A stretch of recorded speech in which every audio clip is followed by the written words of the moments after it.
네, 안녕하세요. 네, 네, 맞아요. 지금 이제 그 컴퓨터 학위 쓰는 거야. 진짜 그 엄청 바쁘네가지고 일단 그 미드를 만들어야 돼. 그 필리핀에서 그냥 선생님이 그냥 내가 받아놓은 걸 그 테스트머니 있잖아 가지고요. 그래서 시간 없었어요. 미안해요. 아무튼 이따 내가 시간 있으면 연락하는 거죠. 네. Hi everyone and to all RDB Language and Institute. Ano ba tawag doon? Di ko alam. Basta RDB Language and Skills sa General Santa City.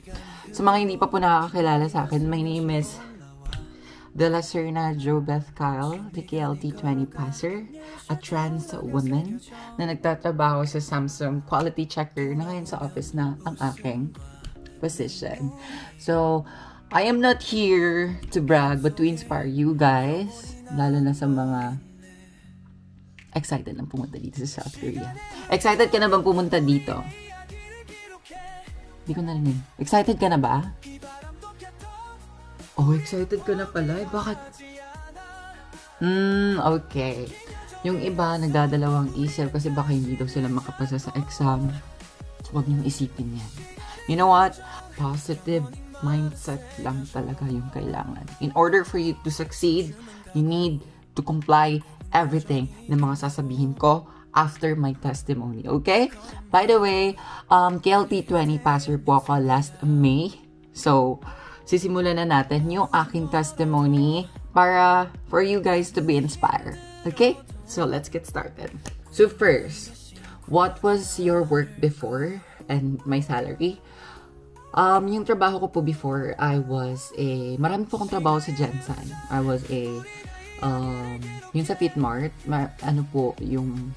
nagbisaya ako, magtagalog na lang po. May po ako dati, like, it's a food stall. Food stall po siya ng mga burgers and fries. And I was 14 years old, I guess. Then, naging JM Shawarma din po ako sa Jensen, dun sa may Chongson Street. Then, nag-organize din ako ng kasal, ng mga birthday, nag-MC din ako. Nagtuturo din ako ng mga choreography like cultural, hip-hop dances, like mga ganun. Kasi dancer din ako before. Then, ayun, nag-hosting din ako. So, marami akong racket. Gagawa din ako ng mga recyclable eco materials like mga gowns, ganun, gawa sa mga recycled materials. So, marami akong experience sa trabaho at saka sa life. After nun, I learned about RDB nung naglalakad ako, pamunta ako sa Cebu. Sa Cebu yon. So, it was like, hindi ko alam kung plan ba ni God. It's just that, I don't know that specific person. Hindi ko talaga kilala kung sino siya.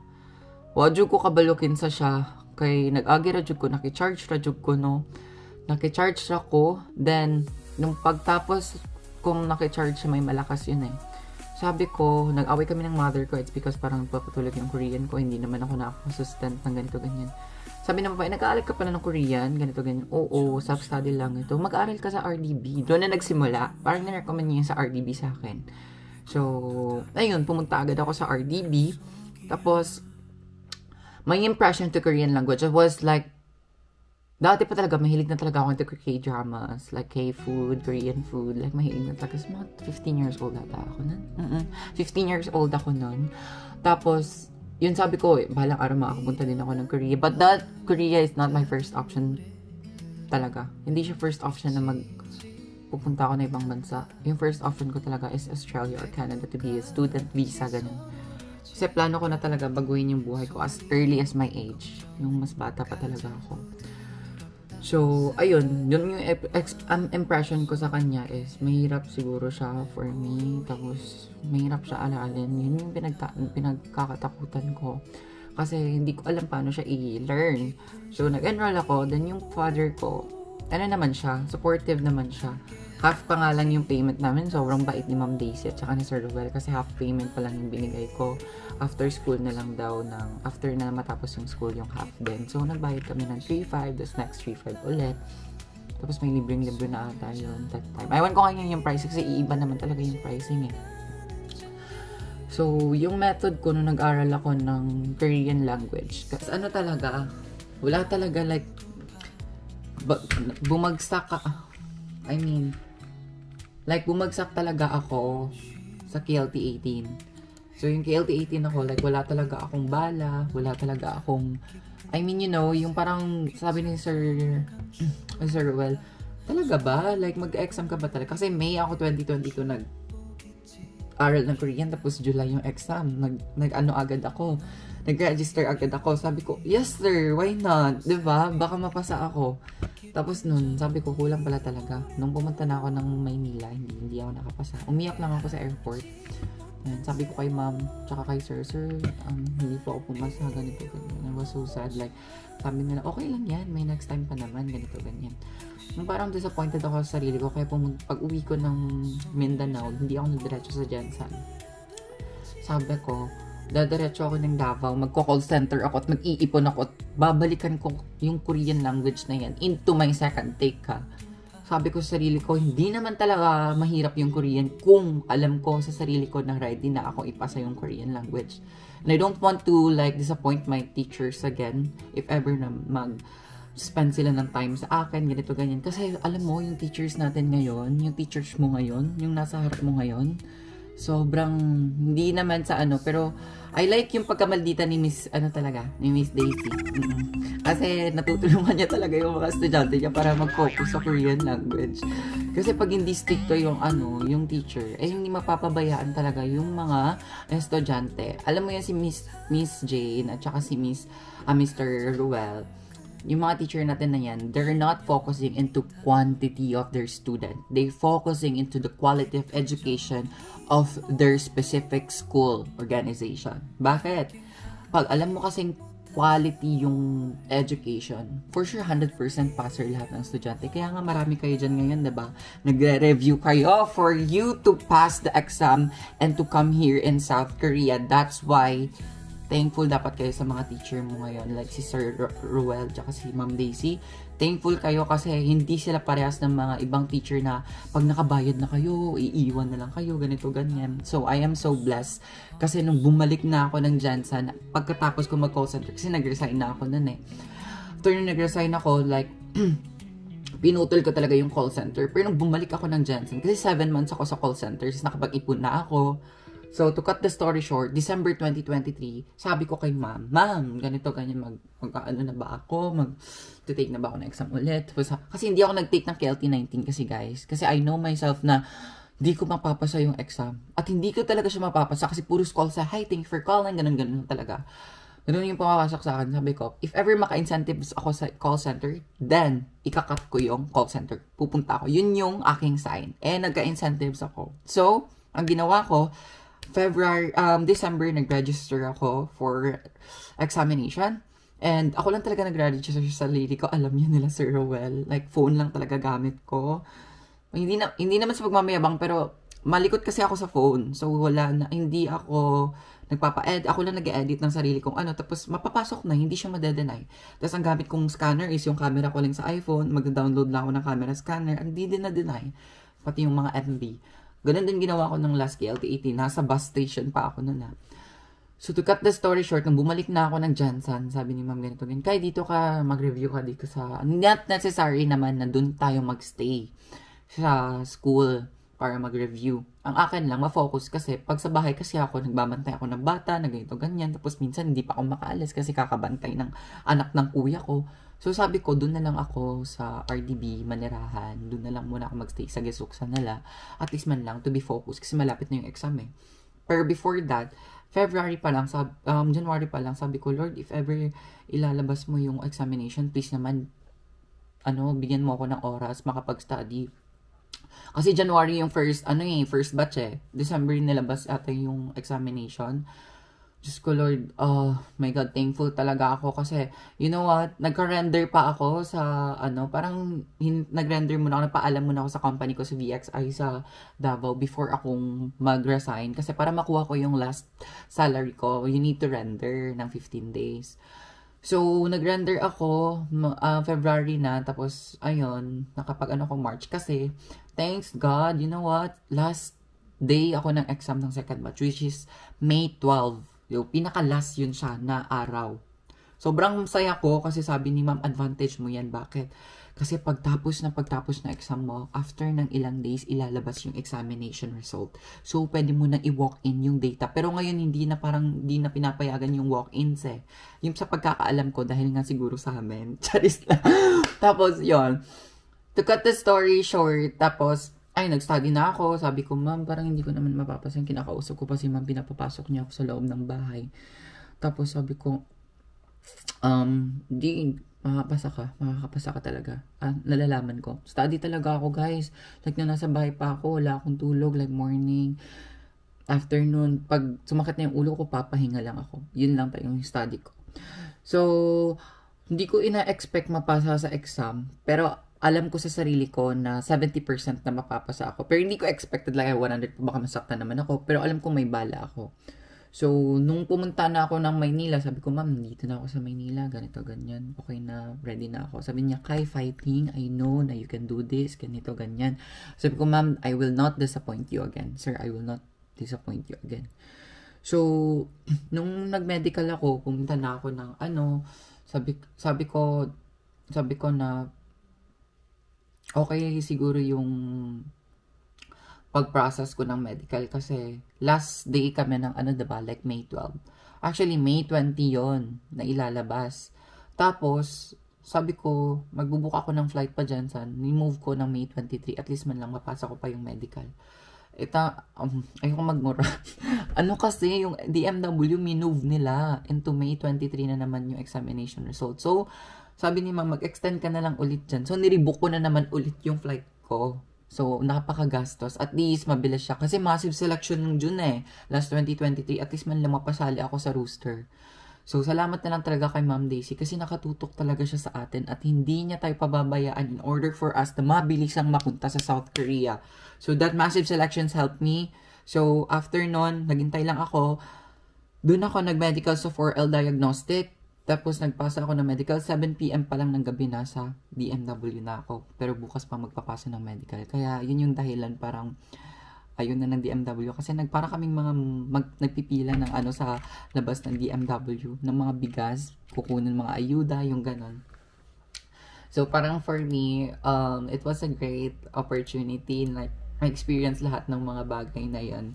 So, yun. Contracts. Nung bumalik na ako ng Jansa, naghintay lang ako, ang bilis kasi nagka-data ako June 7. Nagpasa ako ng medical ko May 26, nagka-data ako June 7.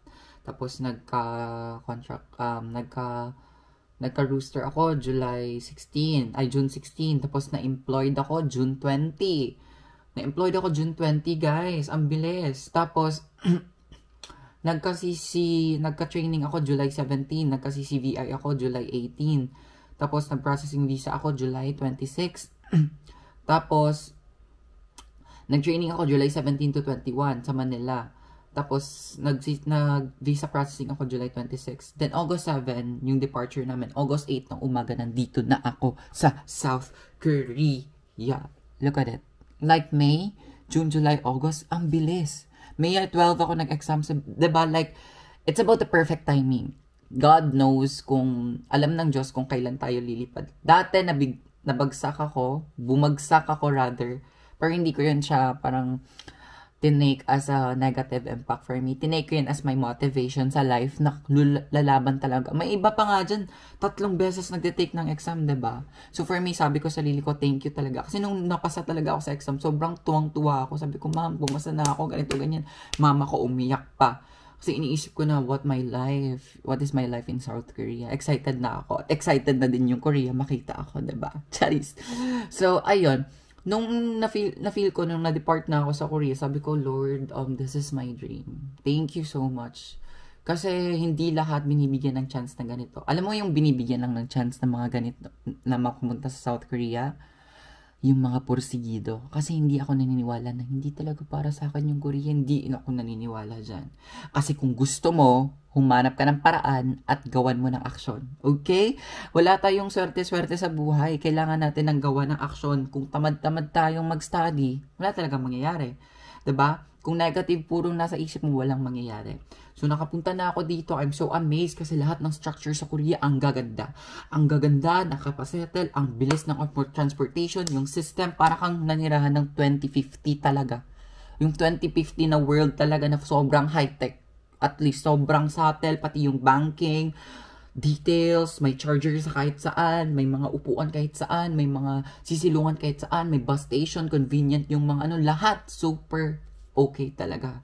Like, for me, hindi ko na-experience ito sa Philippines. Like, oh my God. Like, I'm so thankful. So, yung nag-adjust ako sa company ko. Like, okay, kasi hindi ako marunong mag-Korean before eh.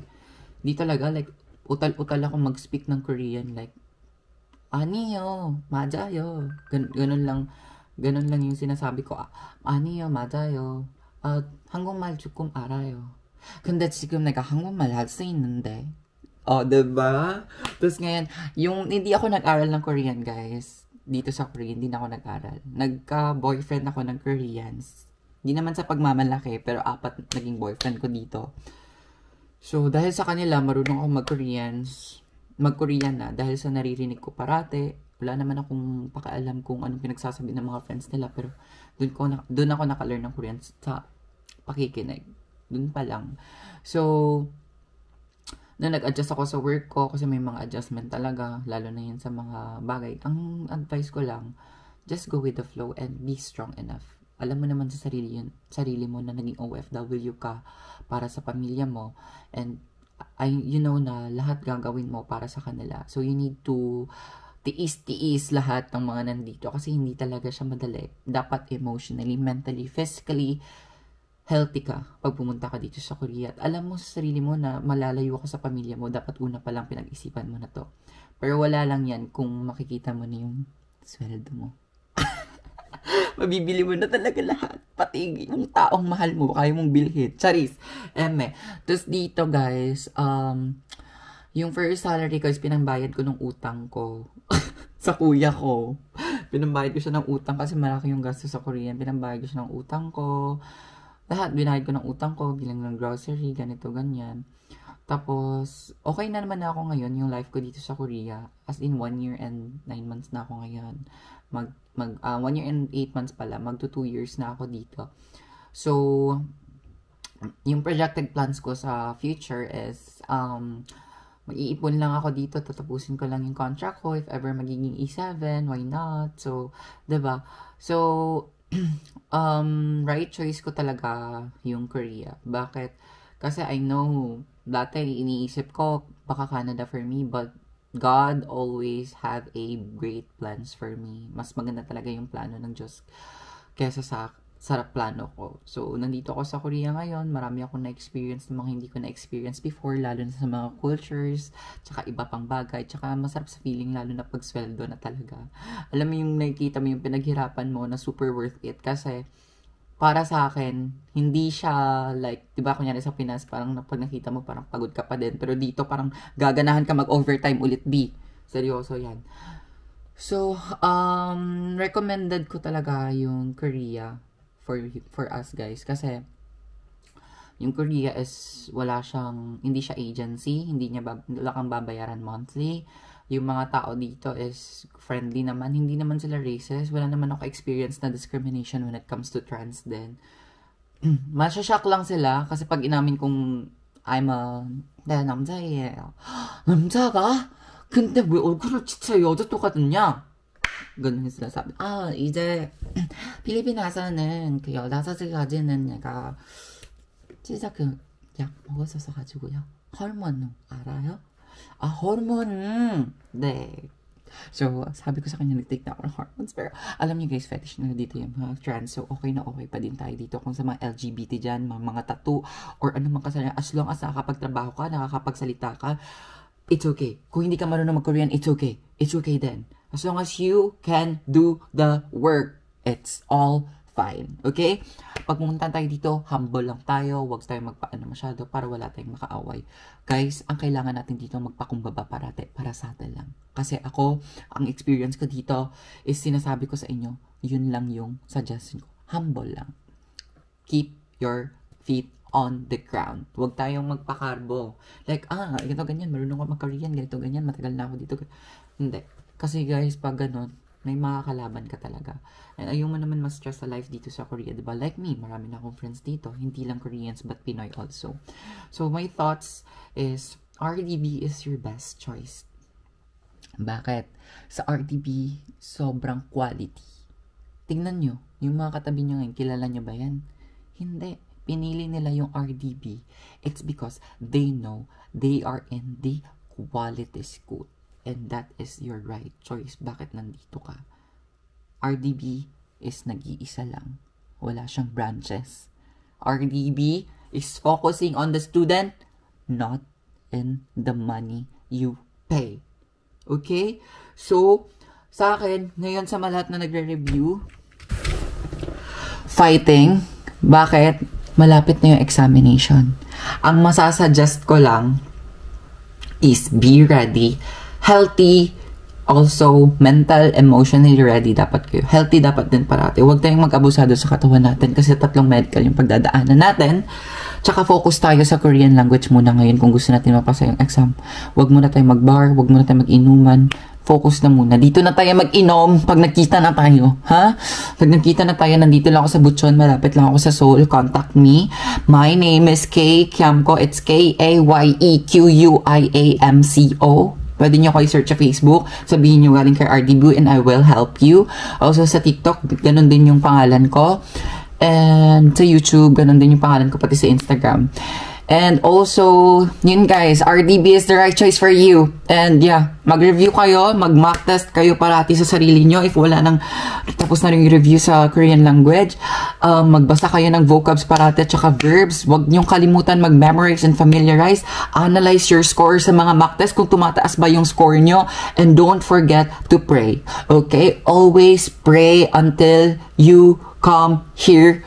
Pray pa din tayo, okay? Because wala lahat ng to hindi dahil sa Diyos. Hindi dahil sa Kanya. Nag-iisa lang yung Diyos natin. So please, be ready kasi Korea is waiting for you. Again, this is Kay, your KLT20 passer. And I am 21 years old na dumating ako dito. At ngayon, 23 na ako. And guys, see you soon. 알았어? 근데 여기 한국에서 어렵지만 진짜 재밌어. 같이 놀자. Bye!